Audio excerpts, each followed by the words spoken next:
une de cette édition, nous parlerons des séminaires hebdomadaires, de l'installation du nouveau cordeau du Gabon et plusieurs autres faits édifiants. Mesdames et messieurs, bonsoir, c'est l'heure du journal Hebdo Afrique.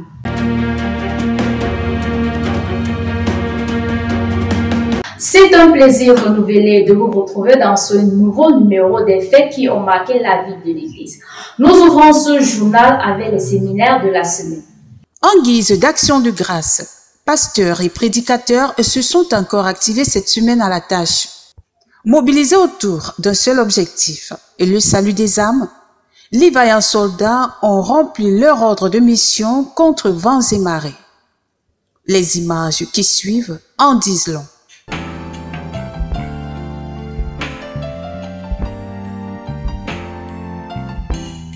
Ce n'est pas la joie que le plaisir sexuel peut donner, et non plus la joie que la drogue peut donner, oh, et non plus la joie que compte en banque peut donner, mais la joie car Jésus-Christ m'a sauvé, oh, alléluia.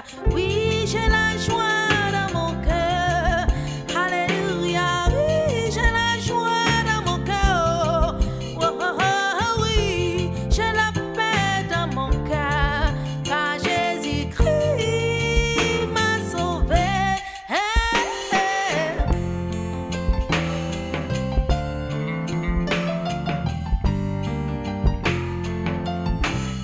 Aujourd'hui, ça coule, je ne force pas. Sa vie, les autres, fait partie de moi.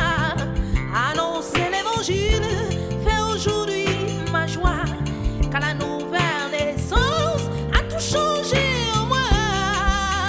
Oh oui, j'ai la joie dans mon cœur, alléluia. Oui, j'ai la paix dans mon cœur.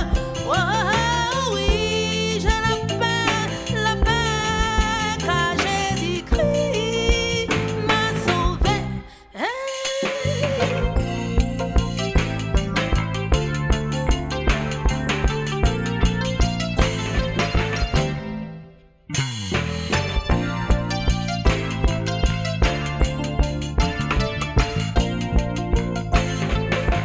Le vice-président Afrique, le pasteur Djesse Nasiki et le point focal Chéri Aïna se sont rendus au Gabon pour l'installation de leur nouveau cordeau. Vivons-le en image.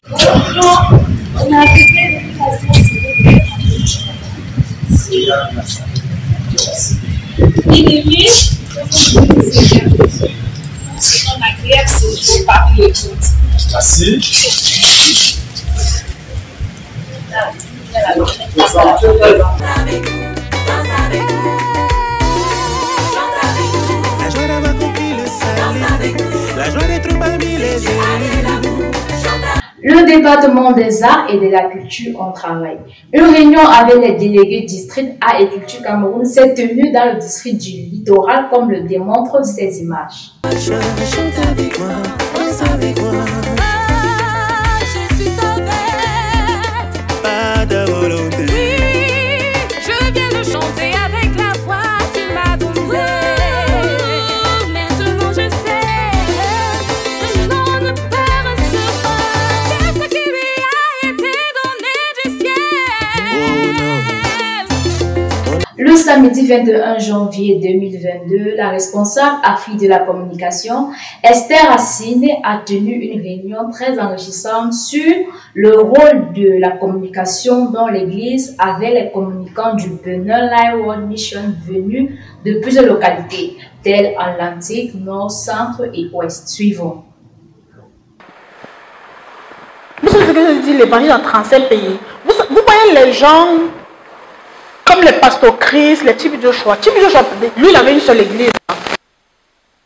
Collaborateur, je veux collaborer avec toi. Et même pasteur Chris, la plupart du temps sont les collaborateurs et les gens, par exemple, qui veulent créer leur église, mais ils n'ont pas de papier. Yahweh, Yahweh, les foules foudées te disent, au secours, Baba. Yahweh, Yahweh, les Owondo te disent, Abungang on peut pas. Yahweh, Yahweh. côté de la diaspora, un séminaire a été organisé à Bruxelles par Africa Life World Mission Paris et Korea Life World Mission Paris. 14 participants. Le chant de la méditation Afrique nous vient des chantres de la chorale de Fundasi au Cameroun.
L'interview de la semaine suivante.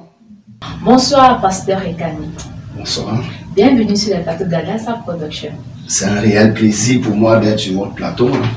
Alors, viens nous rappeler en quelques mots quels sont les pays qui constituent la zone 1. La zone 1 est composée exclusivement du Cameroun. Alors, parlant de l'année 2021, quel est le bilan que nous pouvons faire pour le Cameroun, nombre d'assemblées, d'activités et tout le reste? D'accord, je voudrais déjà, d'entrée de jeu, rendre grâce à Dieu, effectivement, pour cette année 2021 qui s'est achevée, pour le soutien qu'il nous a apporté, pour sa grâce qui s'est manifestée dans l'Église durant cette année. Maintenant, en termes de bilan numérique des statistiques, je voudrais ici déjà dire que nous sommes en train de faire un travail de fond là-dessus. C'est pour cela que les données de manière précise ne peuvent pas être données maintenant. Mais toutefois, nous voulons déjà reconnaître qu'aujourd'hui, quand nous parlons de la zone 1, qui est composée de la Cameroun, la World Mission, nous avons 13 districts ecclésiastiques. Nous avons également plus de 350 pasteurs et prédicateurs. Nous avons également près de 119 assemblées, parce que nous sommes en train de retravailler là-dessus. Et nous sommes à plus de 4000 membres. Parce que pourquoi je dis nous sommes en train de travailler? Parce que nous ne voulons pas avoir tout simplement les chiffres gonflants pour épater l'opinion. Mais nous voulons avoir des statistiques exactes. C'est-à-dire parce que nous travaillons non pas pour nous glorifier ou encore pour nous faire voir. Parce qu'en fait, bien que c'est nous qui travaillons, mais c'est Dieu qui travaille en nous. Et c'est Dieu qui produit tout ce que nous pouvons voir se faire à l'église. Que ce soit en termes de sauver, en termes d'assemblée, en termes de district, en termes de tout. Donc c'est pour ça qu'il est très important que quand nous apportons les chiffres, les statistiques, que ce soit vraiment les statistiques exactes pour que ce soit le Seigneur qui soit glorifié davantage. Alors, parlez-nous brièvement de la vie des départements dans votre zone. Wow. Parlons de la vie des départements dans notre zone. Je voudrais vraiment, une fois de plus également, être très reconnaissant pour la présence des départements dans l'Église.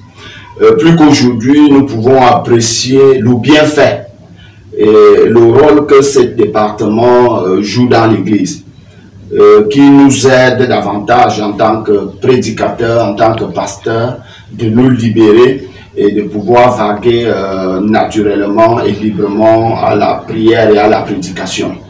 Alors, je voudrais ici citer quelques de ces départements, bien que je ne pourrais pas rentrer en détail de tous les départements. Nous avons aujourd'hui un département comme celui des arts et la culture, qui est un département qui nous fait dormir. C'est-à-dire, j'ai envie de dire tranquillement. Pourquoi? Parce que aujourd'hui, quand plus ce département est implémenté, que ce soit au niveau des assemblées, que ce soit au niveau des districts, voire au niveau national, nous pouvons nous rendre compte que et le pasteur, le coordonnateur des districts, même au niveau de la coordination nationale, nous ne pouvons plus être là à réfléchir quand il y a programmation, par exemple, d'une chorale, qu'est-ce qu'ils vont chanter, comment ils vont s'habiller, comment ils vont faire ci, comment ils vont faire ça. Quand il y a des prestations, quand il y a même les œuvres artistiques, nous ne réfléchissons pas là-dessus. Vraiment, Dieu leur a accordé cette grâce et nous pouvons les voir travailler là-dessus et nous pouvons avancer. Nous avons aujourd'hui un département comme celui de la communication qui, en ce qui concerne que ce soit la promotion de l'évangile, la promotion des œuvres même dans l'église, que ce soit les annonces, que ce soit tout ce qui concerne la communication. Aujourd'hui, quand il y a une communication, ce n'est plus au pasteur, au coordonnateur du district, voire même au coordonnateur national de réfléchir comment est-ce qu'il faille faire pour que la communication passe et que ça atteigne toute l'église. Et nous pouvons rendre grâce à Dieu pour ce travail également. Nous avons aujourd'hui le département du protocole qui est également en ce moment que ce soit pour les cérémonies dans les assemblées, les événements dans les districts au niveau national, prend ses responsabilités en main et qui peut organiser, que ce soit l'accueil des invités, que ce soit l'accueil des frères, que ce soit même le logement quand il y en a besoin. Et nous pouvons apprécier la grâce que Dieu manifeste dans leur vie. Et de ce côté également que nous sommes un tout petit peu tranquilles. Et en priant que Dieu continue à faire davantage au sein de ces départements. Nous avons également, quand nous prenons également un département, ce nouveau département qui vient d'arriver, qui a avalé le département des femmes, département des jeunes et des plus jeunes, c'est-à-dire que le département du socio-économique et du développement et de la famille. On dit communément que l'argent est le nerf de la guerre. Alors quel bilan financier pouvons-nous faire de votre zone? Ah, l'argent. Ok. Je pense quand même qu'il est très important de reconnaître la grâce de Dieu dans l'Église qui permet que les frères et sœurs aient le cœur de pouvoir apporter des contributions financières pour la prédication de l'Évangile. Parce que comme nous le savons, l'Évangile est gratuit, mais l'évangélisation n'est pas gratuite.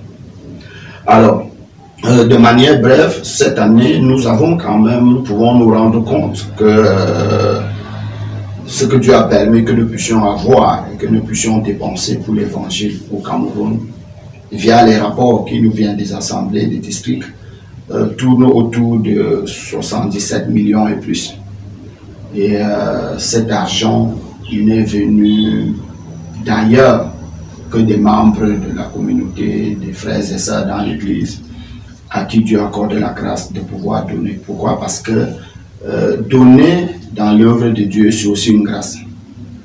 Si Dieu ne veut pas de ton argent, si Dieu ne veut pas de ce qui est à toi, même quand tu l'as même, il fera tout, il mettra tout en marche pour fermer ton cœur et pour t'amener à dépenser ailleurs. Et une fois que tu auras fini de dépenser, et c'est là où tu pourras penser que, et pourtant je voulais payer mes besoins pressants, je voulais payer mes libéralités autres, mais c'est une véritable grâce que Dieu fait, que les uns et les autres puissent apporter des contributions. Nous ne pouvons qu'apprécier cela. Et en même temps, permettez-moi de saisir l'occasion qui m'est donnée de féliciter tous ceux-là à qui Dieu a accordé cette grâce, ce don de pouvoir gérer les finances dans l'Église, à savoir le département des finances.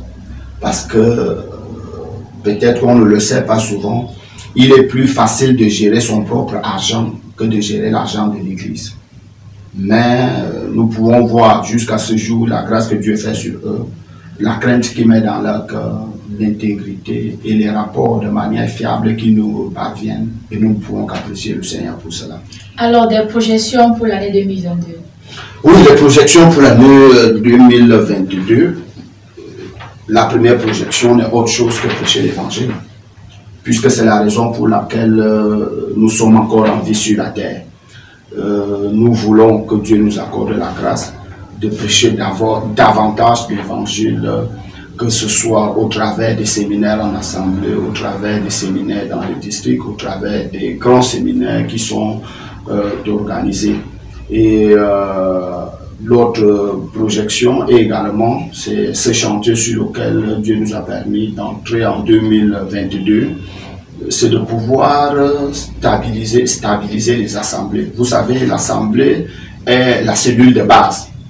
Et nous rendons grâce à Dieu pour la sagesse qu'il ne cesse de donner à ceux qu'il a accordé la responsabilité de conduire l'Église, à savoir au niveau de l'instance qui est le Bureau Afrique.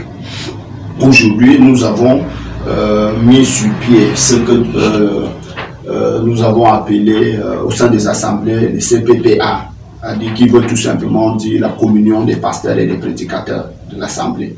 Donc ça voudrait donc dire que dans chaque assemblée, il faudrait qu'on voie les pasteurs et les prédicateurs qui forment un bloc. Et c'est eux qu'on appellerait même le comité des anciens dans une assemblée, qui sont chargés de régler les problèmes doctrinaux, d'enseignement, bref, et de pouvoir permettre que l'Église soit assise sur les Écritures. Nous avons également aujourd'hui cette autre activité qui est l'école de base. Avant, nous n'avions pas l'école de base dans nos assemblées. Quand quelqu'un était né de nouveau, il entrait dans le fourre-tout. Aujourd'hui, pour équiper davantage ceux qui sont sauvés, Dieu nous a fait grâce de mettre donc sur pied, sous l'orientation du Bureau Afrique, l'école de base. C'est-à-dire qui permet que tous qui sont nés de nouveau puissent être équipés des enseignements de base, que ce soit en matière de caste, que ce soit en matière de la vie dans l'Église, dans plusieurs domaines. Et je voudrais rendre grâce à Dieu, puisque les assemblées où ça a été déjà implémenté, où ça a véritablement pris corps, notamment comme l'assemblée de Foudassi, nous voyons les fruits de ça. Et d'ailleurs, nous avons pu nous rendre compte, le dernier séminaire qu'ils ont organisé, qui était intitulé le séminaire de la famille, où il y avait plus de 200 personnes, et parmi ces 200 personnes, il y avait plus de 100 invités. Et il est revenu que la quasi-totalité, ou alors la majorité de ces invités, venaient de ceux qui participent à l'école de base. Ça veut dire que ça porte du fruit. Et bien évidemment, nous avons de cette projection en 2022 de pouvoir organiser la convention nationale. C'est-à-dire qu'à partir, au mois de juillet, à partir du 22 juillet, si Dieu nous fait grâce. Alors, souhaitez-vous adresser un mot de fin à l'Église du Cameroun? Bien évidemment. Ce que je voudrais dire aux bien-aimés et à toute l'Église au Cameroun, c'est que, vous savez, nous avons un défi devant nous. Et le défi, c'est lequel? C'est que nous pouvons nous vanter que nous devenons de plus en plus nombreux. Mais plus nous devenons nombreux, plus les problèmes également arrivent. Et plus nous avons beaucoup de défis à relever, Et l'un des défis que nous sommes appelés à relever, notamment en cette année 2022, c'est celui de travailler pour conserver l'unité de l'Église. Parce que quand nous sommes unis, nous sommes forts et nous pouvons affronter tous les combats et remporter les victoires en comptant sur le Seigneur, bien sûr. Alors quand je viens parler donc de cette unité de l'Église aujourd'hui, je ne suis pas en train de parler de l'unité dans le domaine spirituel. Pourquoi? Parce que l'unité dans le domaine spirituel, c'est un acquis. Mais l'unité dans le domaine en tant qu'entité physique, dans l'Église qui est entité physique, c'est un combat perpétuel de tous les jours. C'est pour ça que Paul pouvait écrire dans le livre d'Éphésiens, chapitre 4, verset 4, il pouvait dire « Faites tout pour conserver l'unité que le Saint-Esprit a acquise. » Donc le Saint-Esprit a acquis, maintenant c'est à nous de travailler pour conserver l'unité. Et le Seigneur Jésus, dans sa prière sacerdotale, dans Jean 17, à partir du verset 18 à 23, va également prier pour cette unité physique. C'est pour ça que dans la conclusion de sa prière, il va dire quoi? Père, permets qu'ils soient un, comme toi et moi nous sommes un, pour que le monde croie que tu m'as envoyé. Or, le monde ne voit pas le spirituel, le monde voit le physique.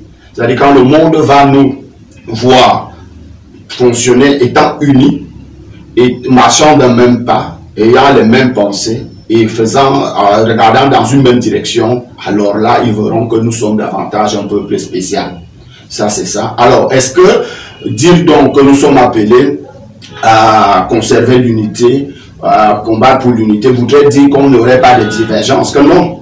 Ce qui est sûr, tant que nous sommes sur terre, bien que sauvés, étant dans la chair, nous aurons toujours les divergences, nous aurons toujours des incompréhensions, mais ce n'est pas ça qui doit nous amener à nous disloquer ou alors à prendre des positions qui n'ont rien à voir avec le bien du corps, mais plutôt de rester dans le corps, de travailler pour cette unité. Pourquoi? Parce que Dieu a prévu que tant que nous sommes sur terre, nous allons connaître en partie, puisqu'il dit que nous connaissons en partie. Mais seulement le conseil de Dieu dans Philippiens 3, chapitre 3, le verset 15 à 16, il dit quoi? Nous qui sommes parfaits, au point où nous sommes parvenus, marchons d'un même pas. S'il y a des points sur lesquels nous ne nous entendons pas, Dieu nous éclairera devant. Et seulement on avance ensemble. Nous devons faire confiance à Dieu qui travaille dans son église parce que c'est lui le propriétaire de l'église et c'est lui qui bâtit son église et c'est lui qui nous donne la compréhension et nous devons donc cultiver la patience, l'amour et la douceur les uns vis-à-vis des autres. Et en même temps, pour donc conclure, dire que pendant que nous entrons, nous sommes déjà en plein fouet dans cette année 2022. Nous devons travailler en tout comme si nous n'avons rien fait auparavant. Comme Paul pouvait le dire, j'ai fait une chose.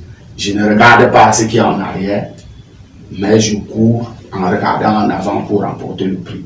Voilà un peu le message que je voudrais adresser à l'Église de Dieu au Cameroun et prier que le Seigneur nous aide à avancer et accomplir ses desseins en cette année 2022.